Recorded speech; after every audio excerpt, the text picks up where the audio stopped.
Hello everyone. Today I'm going to explain you about life cycle costing. Before moving towards life cycle costing, firstly I will explain you about various branches of accounting. As you know that in accounting we have three branches of accounting, namely financial accounting, cost accounting and management accounting.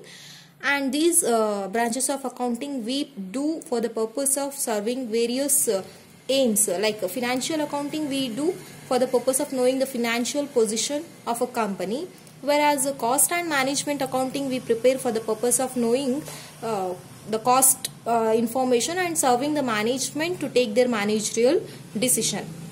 And these financial accounting, cost accounting, management accounting we design primarily in order to consider all the transactions financial which takes place in an accounting period. Say for example for 1 year. Under cost and management accounting, these costing data and various other data which is useful to the management will be considered, whereas under financial accounting the focus is on knowing the profitability of the company. So we prepare profit and loss account basically and balance sheet. So under both financial accounting, cost accounting and management accounting, the focus is on knowing the profitability and determining the cost for a specific period of time. That means say for example for a period of 1 year only. So this life cycle costing where we are going to study about the costing details of a product throughout its life cycle. That means as human beings we have our own life cycle. In the same way the product also have its own life cycle which begins from introduction and ends with a decline. So in the same manner during these stages the company used to incur various expenses and they also earn revenue. So it is very much important to know how much cost is associated with the product and how much revenue will be gathered from the particular product during its entire life. That we are going to study under life cycle costing. So this life cycle costing basically suggests us to take into account the cost of product over its entire lifetime. Before knowing what exactly life cycle costing is, we should concentrate on few terminologies related to various terms and their meanings. So first of all we will see life of a product. What does that mean? It is nothing but the operational life or the market life. It is a period for which the product enjoys the demand in the market from the customer. Life of a product means for how long that a product survives in a market, that we can say as a life of a product. If customer demands the product, then the product will be there in the market. Then we can say that products have its life that we will call as a life of a product. Then we will move to the product life cycle. What it exactly refers to? Product life cycle is nothing but the stages of life in any product. Say in human beings we have stages like we begin with infancy, then we will have childhood, then we will have adulthood, and then we will move to the old age, and then decline stage will come. Likewise in a product life also we have a cycle which begins from introduction and which ends with a decline. Those kind of a stages in a life cycle of a product we used to say as a product life cycle.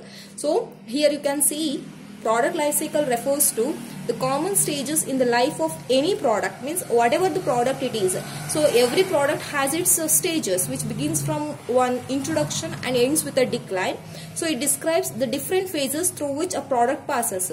Nothing but the life cycle means the stages through which the product passes, and from the time it was first introduced into the market until its withdrawal and removal from the market. That means product life cycle is nothing but the stages through which the product passes from the introduction to the market to its withdrawal from the market. We used to call as a product life cycle. And yes, that product life cycle stages you can see here. We have product life cycle stages here. Yes, yeah. See, every product has certain stages This diagram shows you the stages various we have in the life cycle of a product, which begins obviously from introduction, but prior to introduction we have to do some necessary work before introducing a product to the market, and those things will come under development stage. So we have to consider the cost which we will incur even in the development stage, not only from the introduction stage. See here, it begins from the introduction, then it will move to the growth, then maturity, then finally it will decline. This is what we used to say as a product life cycle, which begins from introduction and ends with the decline. You can see here. Okay, I will explain you one by one the stages. First of all, as I said you, if you want to introduce a product to the market, then you have to do necessary work before introducing. Like you need to undertake research and developmental work in order to develop a product, and for that purpose you have to identify the needs and wants of a customers. So for that purpose you need to do survey, and after gathering the demands, after gathering the information regarding the needs, wants of a customers, then you have to go for development. Once the development stage is the stage where everything will be decided. This is the stage where everything will be planned, and the cost actually we going to plan here itself, and later we execute in these stages. So the development stage is the one where necessary work has been done before introducing the product to the market. Then comes your introduction stage, and in the introduction phase, actually it is a initial phase, because this is a stage when the product is introduced to the market, that means launched to the market.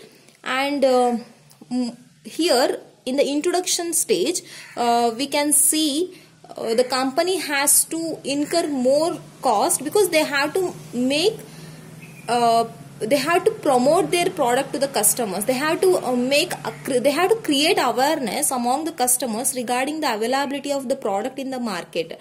So this is the stage where the company has to focus on more and more on giving advertisement and promoting the product. So in the introduction stage, when we speak about the pricing policy, so the company can go even with a penetration pricing policy or a price skimming policy. If they go with a penetration strategy to fix the price, then they fix initially at low and then they go for high. Whereas in skimming strategy, the company initially they fix high in order to grab huge profit, and then they go for fixing the prices at lower after getting their profit and all in the introduction stage itself. And next, when we speak about the growth stage, it is the stage where the competitors will be attracted towards you. That means there will be competition, because your product is known by many customers, and customers are also purchasing your product, and you can see here a little bit competition from the competitors. And the growth stage is the one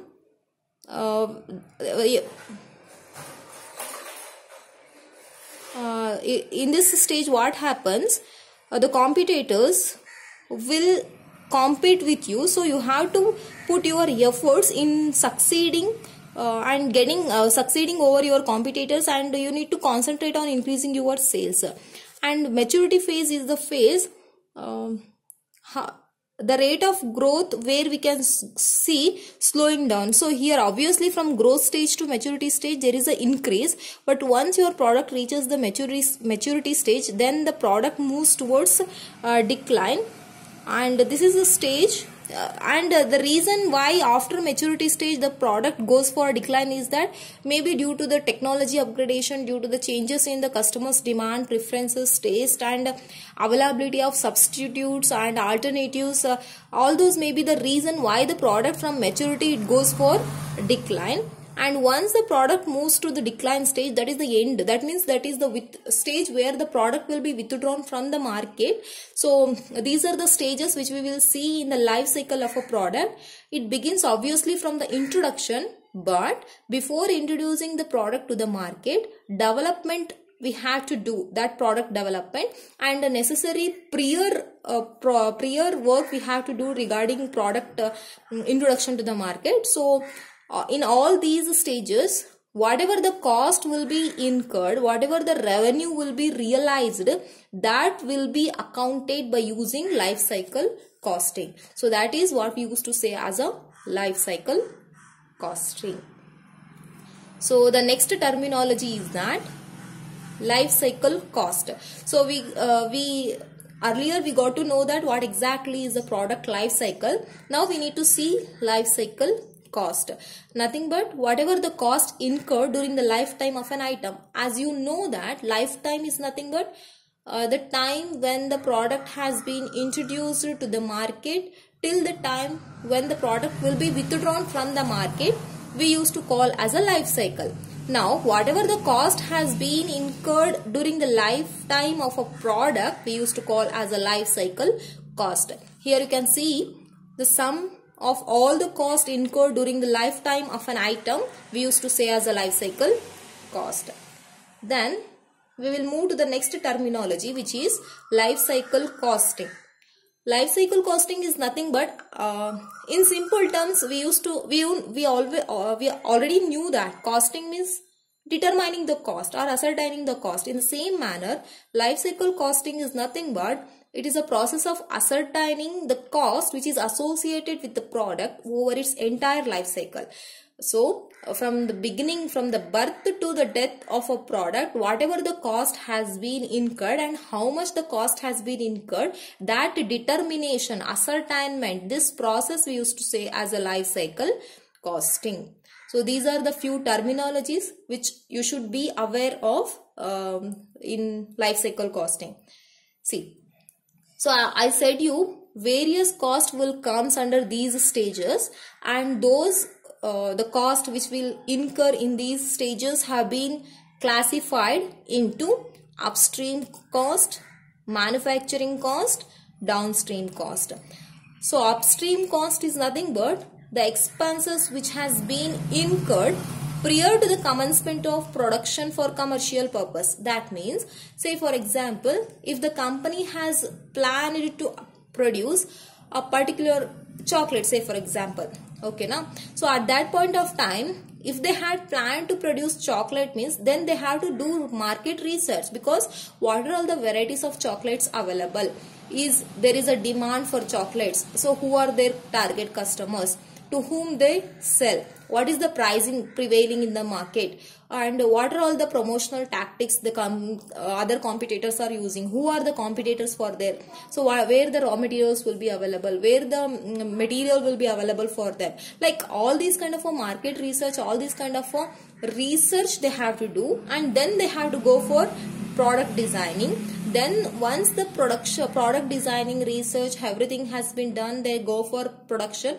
That doesn't mean they can go for producing in a huge bulk size. They have to go for producing a few samples so that they can distribute to the market and get information how their product is performing, whether it is acceptable by the customers or not.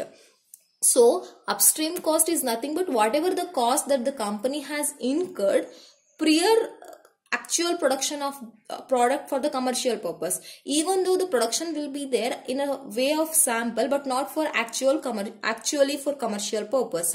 So upstream costs are nothing but the expenses which the company incurs prior producing the products for commercial purpose, say for example market research, product design, prototype in the sense sample distribution, in order to know the performance, in order to know the acceptance of a product by the customers, the company go for distributing as a free sample.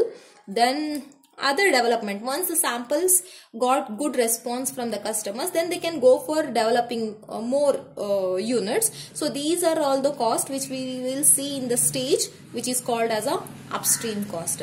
Then the next category of cost under product life cycle costing is that manufacturing cost. That means whatever the expenses that the company has incurred during producing a product. For producing a product, the company has to manufacture, right? So for manufacturing, it doesn't happen simply. So they need material. They need laborers, they need technology, and all these costs we used to call as a manufacturing cost. So example we can see here: material cost, labor cost, and production overhead. Whatever the production overhead, they need machines, they need technology, they need one kind of a what we say layout, they need all these kind of a cost comes under manufacturing cost. And the next classification of a product life cycle cost is that downstream cost. Downstream cost is nothing but the cost expenses which is incurred by the company for sale and distribution of goods and services. Yes, once the production has been done, then the company obviously go for distributing the produced goods to the customers, and for that purpose they need to undertake some promotional activities, and for making promotion and making the product known to others, customers, competitors and everyone. Obviously when they manufacture the product they have to promote, then obviously the customers will came to know about the availability of the product. Likewise the competitors also came to know about the availability of the product. Then so these whatever the cost they had incurred for marketing, for promoting their product is called as a downstream cost. So example you can see here, marketing cost is there, advertisement, yes, commission to the salesperson. If a company had salespersons who have to sell their product, then they need to give their salary, or we can say remuneration or commission. And obviously after sales services, if your product is technology oriented, we can say at that point of time what you need to do, you have to give after sales services. For two-wheeler vehicles, we can see after sales services, those kind of a cost comes under downstream cost. So this is the classification of entire product life cycle cost. So this is all about the basic theoretical aspects of your life cycle costing. Then we will move to the practical aspects.